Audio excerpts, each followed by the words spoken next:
The billowing smoke is 5% of the world's oil supplies being disrupted. Half of Saudi Arabia's crude production has been halted in the largest attack on its oil infrastructure since the first Gulf War. The attack on the processing plant in Abqaiq and the Khurais oil field took place on Saturday. But the reverberations were felt globally today with a spike in oil prices. The biggest move in the market since records began in the early 1970s. That move has now died down by around 10%. But generally speaking, the Brent crude price moved to $70. Huge moves. We have never seen anything like this on record. Yemen's Houthi rebels have claimed responsibility for the drone attacks, saying they hit Saudi in retaliation for the 5-year blockade of Yemen. The US has released satellite images blaming Iran. They say these show targets being hit precisely and claim that they couldn't be hit at an angle from Yemen. But several military experts say it's not possible to be that definitive. The United States wholeheartedly condemns Iran's attack on the Kingdom of Saudi Arabia. And we call on other nations to do the same. This behavior is unacceptable. It's unacceptable, and they must be held responsible. Just days ago, there were reports President Trump was considering easing sanctions on Iran to try and facilitate a meeting at the UN General Assembly. This attack will re-escalate tensions. Mr. Trump initially reacted saying that the US know the culprit and are locked and loaded, but couched it by not naming Iran and saying he was waiting for verification. He added that there was plenty of oil. Today, though he hinted at Iran being responsible, he seemed cautious, pointing out, "We don't need Middle Eastern oil and gas, but we'll help our allies." For its part, Iran has denied being involved, saying the US is making blind accusations. President Rouhani was at a Syria summit in Turkey alongside Presidents Erdogan and Putin, with Russia calling on all countries not to make hasty steps or conclusions over the Saudi attack. Though the full scale of the damage isn't yet known, Saudi oil production is likely to be crippled for weeks. But the fear is the stability of the region may be even more wounded. Well, joining me from Chicago is the Iranian-American journalist and analyst with the International Crisis Group, Azadeh Moaveni. And in Washington, D.C. is James Carafano from the U.S. think tank, the Heritage Foundation. Welcome to you both. Azadeh Moaveni, if I can start with you. Iran has categorically denied involvement. The U.S. has released these satellite images as evidence. What's your assessment of the situation? I think we can't assign. It's too difficult to assign culpability right now. That is a process that needs to be meticulous and take some time. I think if we were to, for the sake of argument and trying to understand why Iran might be motivated to do such a thing, we could see it as in line with Iran pushing back against the U.S. policy of maximum pressure, which is in effect strangling Iran's economy. Iran cannot export any oil. It's a large country of 80 million people. And Iran could be trying to signal that this sort of policy will be a lose-lose for the entire region, that it will impose costs on U.S. allies whose oil infrastructure is very vulnerable, and that if Iran is to be blockaded and to suffer, then others will suffer alongside it. OK, James Carafano, last week we heard suggestions that the US administration was looking at easing sanctions, that they were seeking a meeting with President Rouhani.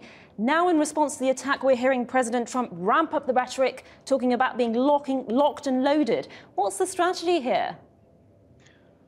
Well, I would say that a lot of the discussions about a possible meeting was just speculation. None of that actually came officially from the U.S. government. U.S. policy has actually been pretty clear. The United States is always willing to talk with Iran if Iran's willing to curb its extreme behavior. And I think that remains the U.S. policy.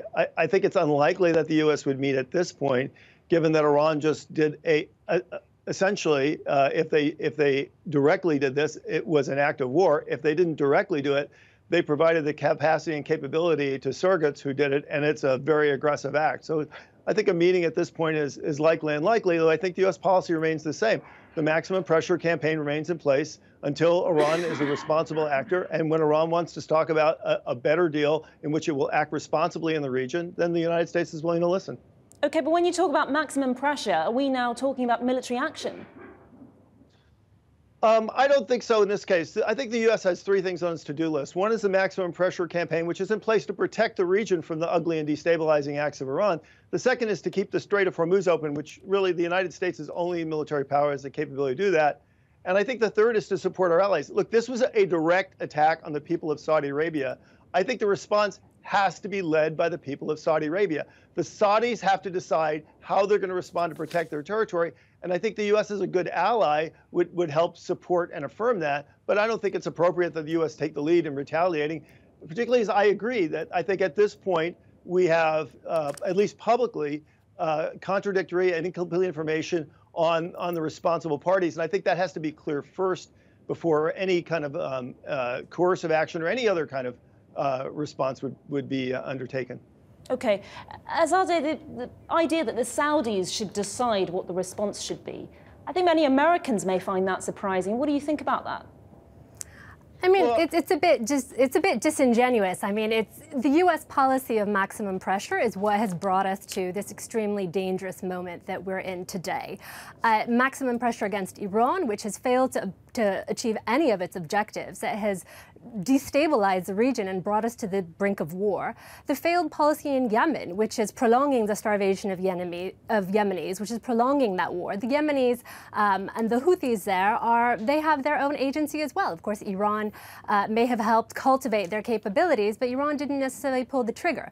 But if we widen the camera and see the state that the region is in today, we see that it's the U.S. policy of maximum pressure that has brought us here. So to speak about that policy in terms of responsibility is a bit alarming, because I think we're closer to war than we ever have been in probably the last 20 years. And really, it's only a moment where we can de-escalate, where the suggestion put forward by President Macron to give Iran incentives to stay in line with the nuclear arrangement and to not escalate like this, I think is the only way we can go. I need to bring James Carafino back in. Just respond to that the U.S. hasn't exactly been a responsible actor in the region. Yeah, well, I think the comment's actually pretty fatuous. We got to this point because of Iran's fatuous behavior. And we're not closer to war in the last 20 years because we actually had a war in the last 20 years. And what the U.S. policy is very clearly aimed at doing, it's restraining Iran's behavior, which is this chief destabilizing force that's creating this in the region. And you can't do that by just sitting back and saying, here is $15 billion line of credit and just giving Iran a get-out-of-jail-free card. That makes no sense. Okay, last response, Azadeh. I mean, Iran has showed that it has incredible strategic depth in the region. It's a large, pivotal country with 80 million people, and it's being led to the brink of economic collapse. I think we can turn around that and go back to the terms of the joint nuclear plan of action that was established and agreed upon exactly to prevent the kind of dangerous escalation that we've arrived at today, and we can turn that back. Thank you. Azadeh Mourani and James Carafino, thank you both for joining us.